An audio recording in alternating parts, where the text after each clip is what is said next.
英語聞き流しリスニング、英語テキストと MP3 音声ダウンロードは、ホームページからご利用いただけます。88thpp.com、88thpp.com。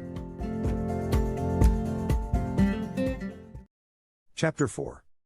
The Flight. Second to the right and straight on till morning. That, Peter had told Wendy, was the way to the Neverland, but even birds, carrying maps and consulting them at windy corners, could not have sighted it with these instructions. Peter, you see, just said anything that came into his head. At first his companions trusted him implicitly, and so great were the delights of flying that they wasted time circling round church spires or any other tall objects on the way that took their fancy. John and Michael raced, Michael getting a start. They recalled with contempt that not so long ago they had thought themselves fine fellows for being able to fly round a room. Not so long ago. But how long ago? They were flying over the sea before this thought began to disturb Wendy seriously. John thought it was their second sea and their third night. Sometimes it was dark and sometimes light, and now they were very cold and again too warm. Did they really feel hungry at times, or were they merely pretending, because Peter had such a jolly new way of feeding them? His way was to pursue birds who had food in their mouths suitable for humans and snatch it from them, then the birds would follow and snatch it back, and they would all go chasing each other gaily for miles, parting at last with mutual expressions of goodwill. But Wendy noticed with gentle concern that Peter did not seem to know that this was rather an odd way of getting your bread and butter, nor even that there are other ways. Certainly they did not pretend to be sleepy, they were sleepy, and that was a danger, for the moment they popped off, down they fell. The awful thing was that Peter thought this funny. There he goes again. He would cry gleefully, as Michael suddenly dropped like a stone. Save him, cried Wendy, looking with horror at the cruel sea far below. Eventually Peter would dive through the air, and catch Michael just before he could strike the sea, and it was lovely the way he did it, but he always waited till the last moment, and you felt it was his cleverness that interested him and not the saving of human life. Also he was fond of variety, and the sport that engrossed him one moment would suddenly cease to engage him, so there was always the possibility that the next time you fell he would let you go. He could sleep in the air without falling, by merely lying on his back and floating, but this was, partly at least, because he was so light that if you got behind him and blew he went faster. "Do be more polite to him," Wendy whispered to John, when they were playing Follow My Leader. "Then tell him to stop showing off," said John. When playing Follow My Leader, Peter would fly close to the water and touch each shark's tail in passing, just as in the street you may run your finger along an iron railing. They could not follow him in this with much success, so perhaps it was rather like showing off, especially as he kept looking behind to see how many tails they missed. "You must be nice to him," Wendy impressed on her brothers. "What could we do if he were to leave us?" "We could go back," Michael said. "How could we ever find our way back without him?" "Well, then, we could go on," said John. "That is the awful thing, John. We should have to go on, for we don't know how to stop." This was true, Peter had forgotten to show them how to stop. John said that if the worst came to the worst, all they had to do was to go straight on, for the world was round, and so in time they must come back to their own window. "And who is to get food for us, John?" "I nipped a bit out of that eagle's mouth pretty neatly, Wendy." After the 20th try, Wendy reminded him. "And even though we became good at picking up food, see how we bump against clouds and things if he is not near to give us a hand." Indeed they were constantly bumping. They could now fly strongly, though they still kicked far too much, but if they saw a cloud in front of them, the more they tried to avoid it, the more certainly did they bump into it. If Nana had been with them, she would have had a bandage round Michael's forehead by this time. Peter was not with them for the moment, and they felt rather lonely up there by themselves. He could go so much faster than they that he would suddenly shoot out of sight, to have some adventure in which they had no share. He would come down laughing over something fearfully funny he had been saying to a star, but he had already forgotten what it was, or he would come up with mermaid scales still sticking to him, and yet not be able to say for certain what had been happening. It was really rather irritating to children who had never seen a mermaid. "And if he forgets them, so quickly," Wendy argued, "how can we expect that he will go on remembering us?" Indeed, sometimes when he returned he did not remember them, at least not well. Wendy was sure of it. She saw recognition come into his eyes as he was about to pass them the time of day and go on. Once even she had to tell him her name. "I'm Wendy," she said agitatedly. He was very sorry. "I say, Wendy," he whispered to her, "always if you see me forgetting you, just keep on saying I'm Wendy, and then I'll remember." Of course this was rather unsatisfactory. However, to make amends he showed them how to lie out flat on a strong wind that was going their way, and this was such a pleasant change that they tried it several times and found they could sleep thus with security. Indeed they would have slept longer, but Peter tired quickly of sleeping, and soon he would cry in his captain voice, "We get off here." So with occasional tiffs, but on the whole rollicking, they drew near the Neverland, for after many moons they did reach it, and, what is more, they had been going pretty straight all the time, not perhaps so much owing to the guidance of Peter or Tink as because the island was out looking for them.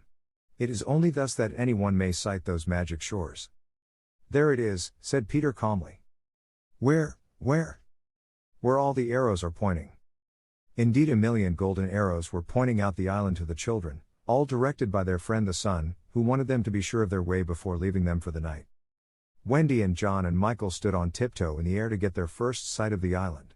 Strange to say, they all recognized it at once, and until fear fell upon them they hailed it, not as something long dreamt of and seen at last, but as a familiar friend to whom they were returning home for the holidays. "John, there's the lagoon." "Wendy, look at the turtles burying their eggs in the sand." "I say, John, I see your flamingo with the broken leg." "Look, Michael, there's your cave." "John, what's that in the brushwood?" "It's a wolf with her whelps." "Wendy, I do believe that's your little whelp." "There's my boat, John, with her side stove in." "No, it isn't." "Why, we burned your boat." "That's her, at any rate." "I say, John, I see the smoke of the Redskin camp." "Where?" "Show me, and I'll tell you by the way the smoke curls whether they are on the warpath." "There, just across the mysterious river." "I see now. Yes, they are on the warpath right enough." Peter was a little annoyed with them for knowing so much, but if he wanted to lord it over them his triumph was at hand, for have I not told you that anon fear fell upon them? It came as the arrows went, leaving the island in gloom. In the old days at home the Neverland had always begun to look a little dark and threatening by bedtime. Then unexplored patches arose in it and spread, black shadows moved about in them, the roar of the beasts of prey was quite different now, and above all, you lost the certainty that you would win. You were quite glad that the nightlights were in. You even liked Nana to say that this was just the mantelpiece over here, and that the Neverland was all make-believe. Of course the Neverland had been make-believe in those days, but it was real now and there were no nightlights and it was getting darker every moment, and where was Nana? They had been flying apart, but they huddled close to Peter now. His careless manner had gone at last, his eyes were sparkling, and a tingle went through them every time they touched his body. They were now over the fearsome island, flying so low that sometimes a tree grazed their feet. Nothing horrid was visible in the air, yet their progress had become slow and labored, exactly as if they were pushing their way through hostile forces. Sometimes they hung in the air until Peter had beaten on it with his fists. "They don't want us to land," he explained. "Who are they?" Wendy whispered, shuddering. But he could not or would not say. Tinker Bell had been asleep on his shoulder, but now he wakened her and sent her on in front. Sometimes he poised himself in the air, listening intently with his hand to his ear, and again he would stare down with eyes so bright that they seemed to bore two holes to earth. Having done these things, he went on again. His courage was almost appalling. "Do you want an adventure now?" he said casually to John, "or would you like to have your tea first?" Wendy said tea first quickly, and Michael pressed her hand in gratitude, but the braver John hesitated. "What kind of adventure?" he asked cautiously. "There's a pirate asleep in the pampas just beneath us," Peter told him. "If you like, we'll go down and kill him." "I don't see him," John said after a long pause. "I do." "Suppose," John said a little huskily, "he were to wake up." Peter spoke indignantly. "You don't think I would kill him while he was sleeping? I would wake him first, and then kill him. That's the way I always do." "I say. Do you kill many?" "Tons." John said how ripping, but decided to have tea first. He asked if there were many pirates on the island just now, and Peter said he had never known so many. "Who is captain now?" "Hope," answered Peter, and his face became very stern as he said that hated word. "James Hook?" "Eh." Then indeed Michael began to cry, and even John could speak in gulps only, for they knew Hook's reputation. "He was Blackbeard's bosun," John whispered huskily. "He is the worst of them all. He is the only man of whom Barbecue was afraid." "That's him," said Peter. "What is he like? Is he big?" "He is not so big as he was." "How do you mean?" "I cut off a bit of him." "You?" "Yes, me," said Peter sharply. "I wasn't meaning to be disrespectful." "Oh, all right. But, I say, what bit? His right hand. Then he can't fight now? Oh, can't he just? Left-hander. He has an iron hook instead of a right hand, and he claws with it. Claws. I say, John, said Peter. Yes. Say, sir. Sir. There is one thing, Peter continued, that every boy who serves under me has to promise, and so must you. John paled. It is this, if we meet Hook in open fight, you must leave him to me. I promise, John said loyally. For the moment they were feeling less eerie, because Tink was flying with them, and in her light they could distinguish each other. Unfortunately she could not fly so slowly as they, and so she had to go round and round them in a circle in which they moved as in a halo. Wendy quite liked it, until Peter pointed out the drawback. She tells me, he said, that the pirates sighted us before the darkness came, and got Long Tom out. The big gun? Yes. And of course they must see her light, and if they guess we are near it they are sure to let fly. Wendy. John. Michael. Tell her to go away at once, Peter, the three cried simultaneously, but he refused. She thinks we have lost the way, he replied stiffly, and she is rather frightened. You don't think I would send her away all by herself when she is frightened. For a moment the circle of light was broken, and something gave Peter a loving little pinch. Then tell her, Wendy begged, to put out her light. She can't put it out. That is about the only thing fairies can't do. It just goes out of itself when she falls asleep, same as the stars. Then tell her to sleep at once, John almost ordered. She can't sleep except when she's sleepy. It is the only other thing fairies can't do. Seems to me, growled John, these are the only two things worth doing. Here he got a pinch, but not a loving one. If only one of us had a pocket, Peter said, we could carry her in it. However, they had set off in such a hurry that there was not a pocket between the four of them. He had a happy idea. John's hat. Tink agreed to travel by hat if it was carried in the hand. John carried it, though she had hoped to be carried by Peter. Presently Wendy took the hat, because John said it struck against his knee as he flew, and this, as we shall see, led to mischief, for Tinker Bell hated to be under an obligation to Wendy. In the black topper the light was completely hidden, and they flew on in silence. It was the stillest silence they had ever known, broken once by a distant lapping, which Peter explained was the wild beasts drinking at the ford, and again by a rasping sound that might have been the branches of trees rubbing together, but he said it was the redskins sharpening their knives. Even these noises ceased. To Michael the loneliness was dreadful. If only something would make a sound. He cried. As if in answer to his request, the air was rent by the most tremendous crash he had ever heard. The pirates had fired Long Tom at them. The roar of it echoed through the mountains, and the echo seemed to cry savagely, "Where are they? Where are they? Where are they?" Thus sharply did the terrified three learn the difference between an island of make-believe and the same island come true. When at last the heavens were steady again, John and Michael found themselves alone in the darkness. John was treading the air mechanically, and Michael without knowing how to float was floating. "Are you shot?" John whispered tremulously. "I haven't tried yet," Michael whispered back. We know now that no one had been hit. Peter, however, had been carried by the wind of the shot far out to sea, while Wendy was blown upwards with no companion but Tinker Bell. It would have been well for Wendy if at that moment she had dropped the hat. I don't know whether the idea came suddenly to Tink, or whether she had planned it on the way, but she at once popped out of the hat and began to lure Wendy to her destruction. Tink was not all bad, or, rather, she was all bad just now, but, on the other hand, sometimes she was all good. Fairies have to be one thing or the other, because being so small they unfortunately have room for one feeling only at a time. They are, however, allowed to change, only it must be a complete change. At present she was full of jealousy of Wendy. What she said in her lovely tinkle Wendy could not of course understand, and I believe some of it was bad words, but it sounded kind, and she flew back and forward, plainly meaning follow me, and all will be well. What else could poor Wendy do? She called to Peter and John and Michael, and got only mocking echoes in reply. She did not yet know that Tink hated her with the fierce hatred of a very woman. And so, bewildered, and now staggering in her flight, she followed Tink to her doom. Chapter 5. The Island Come True. Feeling that Peter was on his way back, the Neverland had again woke into life. We ought to use the pluperfect and say wakened, but woke is better and was always used by Peter. In his absence things are usually quiet on the island. The fairies take an hour longer in the morning, the beasts attend to their young, the Redskins feed heavily for 6 days and nights, and when pirates and lost boys meet they merely bite their thumbs at each other. But with the coming of Peter, who hates lethargy, they are all under way again. If you put your ear to the ground now, you would hear the whole island seething with life. On this evening the chief forces of the island were disposed as follows. The lost boys were out looking for Peter, the pirates were out looking for the lost boys, the Redskins were out looking for the pirates, and the beasts were out looking for the Redskins.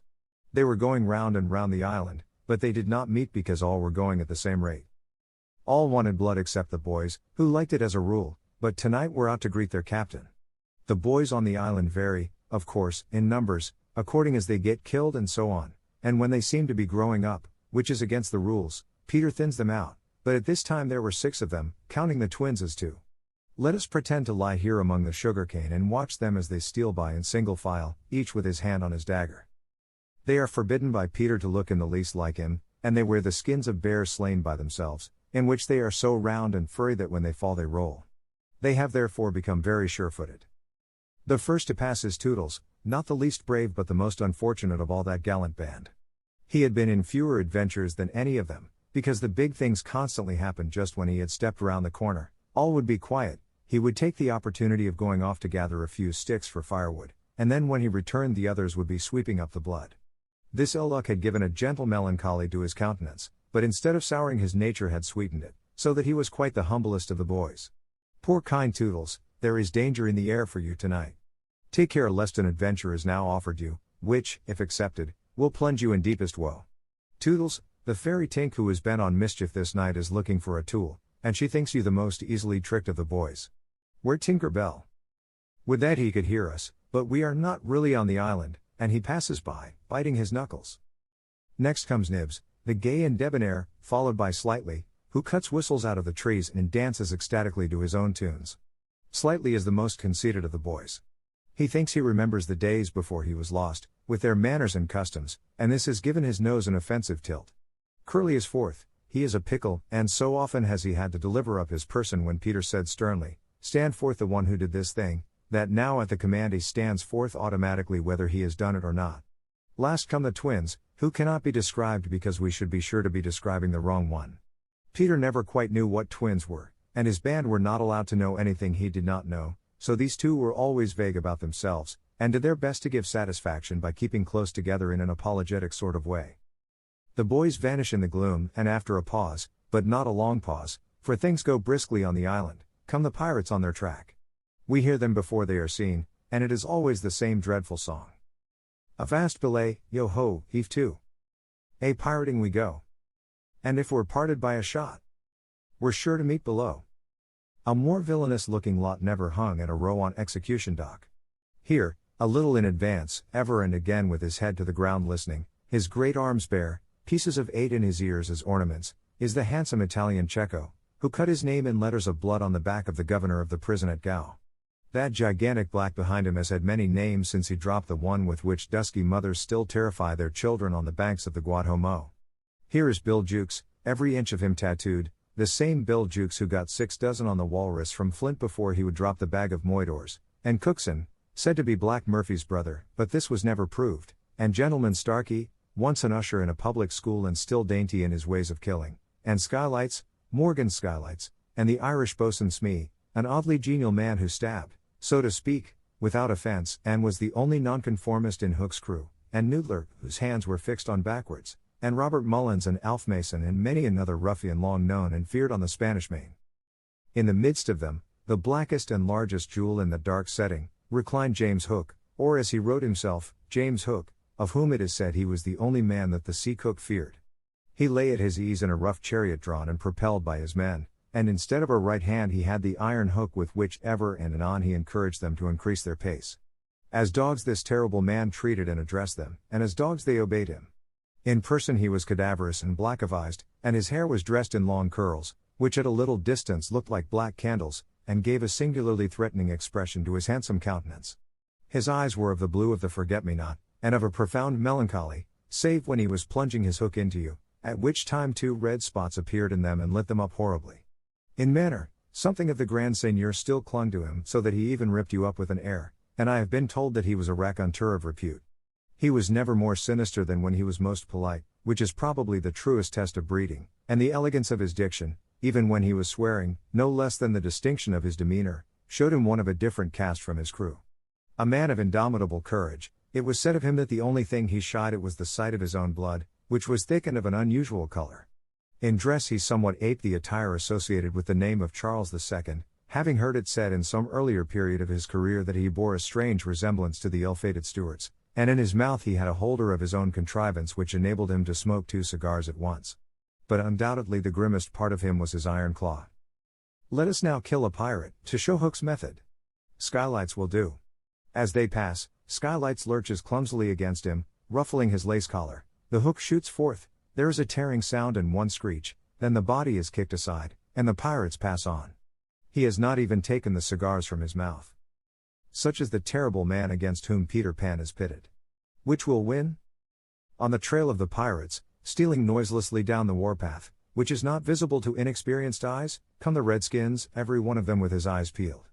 They carry tomahawks and knives, and their naked bodies gleam with paint and oil. Strung around them are scalps, of boys as well as of pirates, for these are the Pickaninny tribe, and not to be confused with the softer-hearted Delawares or the Hurons. In the van, on all fours, is Great Big Little Panther, a brave of so many scalps that in his present position they somewhat impede his progress. Bringing up the rear, the place of greatest danger, comes Tiger Lily, proudly erect, a princess in her own right. She is the most beautiful of dusky Dianas and the belle of the Pickaninnies, coquettish, cold and amorous by turns. There is not a brave who would not have the wayward thing to wife, but she staves off the altar with a hatchet. Observe how they pass over fallen twigs without making the slightest noise. The only sound to be heard is their somewhat heavy breathing. The fact is that they are all a little fat just now after the heavy gorging, but in time they will work this off. For the moment, however, it constitutes their chief danger. The redskins disappear as they have come like shadows, and soon their place is taken by the beasts, a great and motley procession, lions, tigers, bears, and the innumerable smaller savage things that flee from them, for every kind of beast, and, more particularly, all the man-eaters, live cheek by jowl on the favored island. Their tongues are hanging out, they are hungry tonight. When they have passed, comes the last figure of all, a gigantic crocodile. We shall see for whom she is looking presently.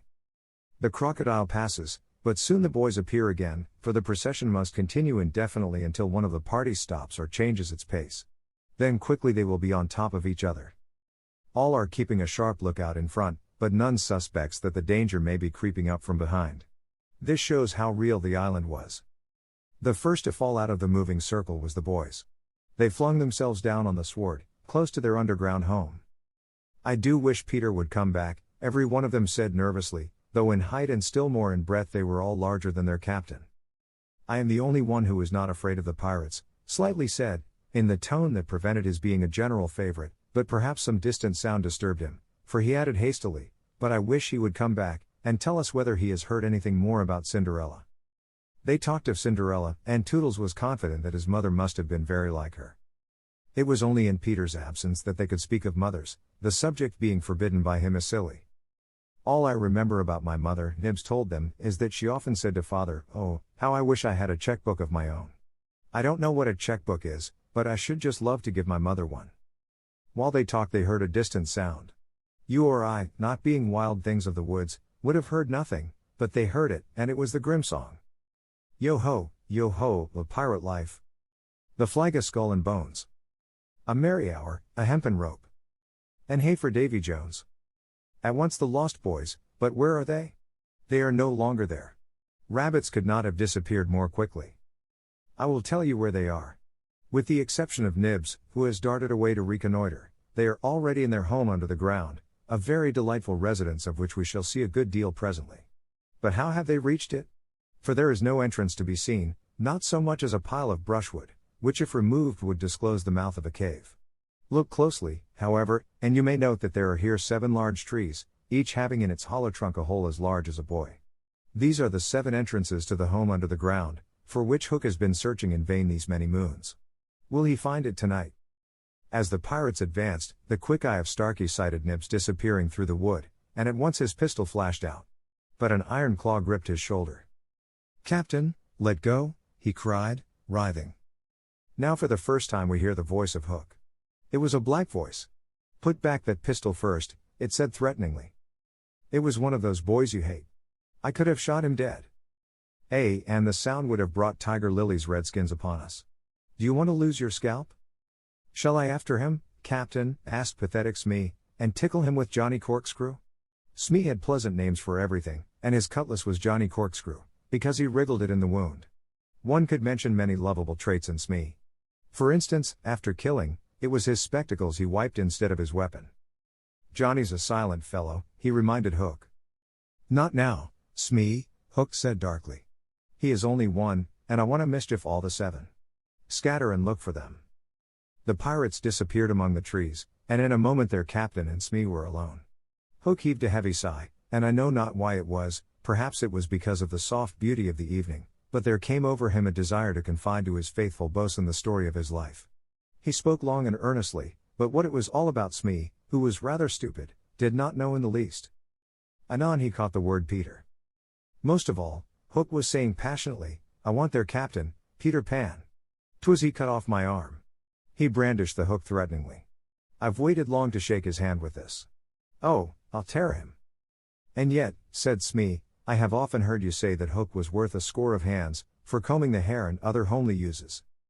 The captain answered, if I was a mother I would pray to have my children born with this instead of that, and he cast a look of pride upon his iron hand and one of scorn upon the other. Then again he frowned. Peter flung my arm, he said, wincing, to a crocodile that happened to be passing by. I have often, said Smee, noticed your strange dread of crocodiles. Not of crocodiles, Hook corrected him, but of that one crocodile. He lowered his voice. It liked my arm so much, Smee, that it has followed me ever since, from sea to sea and from land to land, licking its lips for the rest of me. In a way, said Smee, it's a sort of compliment. I want no such compliments, Hook barked petulantly. I want Peter Pan, who first gave the brute its taste for me. He sat down on a large mushroom, and now there was a quiver in his voice. Smee, he said huskily, that crocodile would have had me before this, but by a lucky chance it swallowed a clock which goes tick-tick inside it, and so before it can reach me I hear the tick and bolt. He laughed, but in a hollow way. Some day, said Smee, the clock will run down and then he'll get you. Hook wetted his dry lips. He said, that's the fear that haunts me. Since sitting down he had felt curiously warm. Smee, he said, this seat is hot. He jumped up. Odds bobs, hammer and tongs, I'm burning. They examined the mushroom, which was of a size and solidity unknown on the mainland. They tried to pull it up, and it came away at once in their hands, for it had no root. Stranger still, smoke began at once to ascend.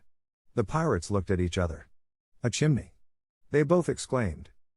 They had indeed discovered the chimney of the home under the ground. It was the custom of the boys to stop it with a mushroom when enemies were in the neighborhood. Not only smoke came out of it. There came also children's voices, for so safe did the boys feel in their hiding place that they were gaily chattering. The pirates listened grimly, and then replaced the mushroom. They looked around them and noted the holes in the 7 trees. Did you hear them say Peter Pan's from home? Smee whispered, fidgeting with Johnny Corkscrew. Hook nodded. He stood for a long time lost in thought, and at last a curdling smile lit up his swarthy face. Smee had been waiting for it. Unrip your plan, Captain, he cried eagerly. To return to the ship, Hook replied slowly through his teeth, and cook a large rich cake of a jolly thickness with green sugar on it. There can be but one room below, for there is but one chimney. The silly moles had not the sense to see that they did not need a door apiece. That shows they have no mother. We will leave the cake on the shore of the mermaid's lagoon. These boys are always swimming about there, playing with the mermaids. They will find the cake and they will gobble it up, because, having no mother, they don't know how dangerous 'tis to eat rich damp cake. He burst into laughter, not hollow laughter now, but honest laughter. Aha, they will die. Smee had listened with growing admiration. It's the wickedest, prettiest policy ever I heard of, he cried, and in their exultation they danced and sang. Avast, belay, when I appear. By fear they're overtook. Naught's left upon your bones when you have shaken claws with cook. They began the verse, but they never finished it, for another sound broke in and stilled them. It was at first such a tiny sound that a leaf might have fallen on it and smothered it, but as it came nearer it was more distinct. Tick tick tick tick. Hook stood shuddering, one foot in the air. The crocodile, he gasped, and bounded away, followed by his boatswain. It was indeed the crocodile. It had passed the Redskins, who were now on the trail of the other pirates. It oozed on after Hook. Once more the boys emerged into the open, but the dangers of the night were not yet over, for presently Nibs rushed breathless into their midst, pursued by a pack of wolves. The tongues of the pursuers were hanging out, the baying of them was horrible. "Save me, save me!" cried Nibs, falling on the ground. "But what can we do? What can we do?" It was a high compliment to Peter that at that dire moment their thoughts turned to him. What would Peter do? They cried simultaneously. Almost in the same breath they added, Peter would look at them through his legs. And then, let us do what Peter would do. It is quite the most successful way of defying wolves, and as one boy they bent and looked through their legs. The next moment is the long one, but victory came quickly, for as the boys advanced upon them in this terrible attitude, the wolves dropped their tails and fled. Now Nibs rose from the ground, and the others thought that his staring eyes still saw the wolves. But it was not wolves he saw. "I have seen a wonderfuler thing," he cried, as they gathered round him eagerly. "A great white bird. It is flying this way." "What kind of a bird, do you think?" "I don't know," Nibs said, awestruck, "but it looks so weary, and as it flies it moans, 'Poor Wendy.'" "Poor Wendy?" "I remember," said Slightly instantly, "there are birds called Wendies." "See, it comes," cried Curly, pointing to Wendy in the heavens. Wendy was now almost overhead, and they could hear her plaintive cry. But more distinct came the shrill voice of Tinker Bell. The jealous fairy had now cast off all disguise of friendship, and was darting at her victim from every direction, pinching savagely each time she touched. "Hello, Tink," cried the wondering boys. Tink's reply rang out, "Peter wants you to shoot the Wendy." It was not in their nature to question when Peter ordered. "Let us do what Peter wishes," cried the simple boys. "Quick, bows and arrows." All but Toodles popped down their trees. He had a bow and arrow with him, and Tink noted it, and rubbed her little hands. "Quick, Toodles, quick," she screamed. "Peter will be so pleased." Toodles excitedly fitted the arrow to his bow. "Out of the way, Tink," he shouted, and then he fired, and Wendy fluttered to the ground with an arrow in her breast. 物語の続きは、ホームページからお聞きいただけます。また、テキスト、MP3 ダウンロードも合わせてご利用ください。88thpp.com 88thpp.com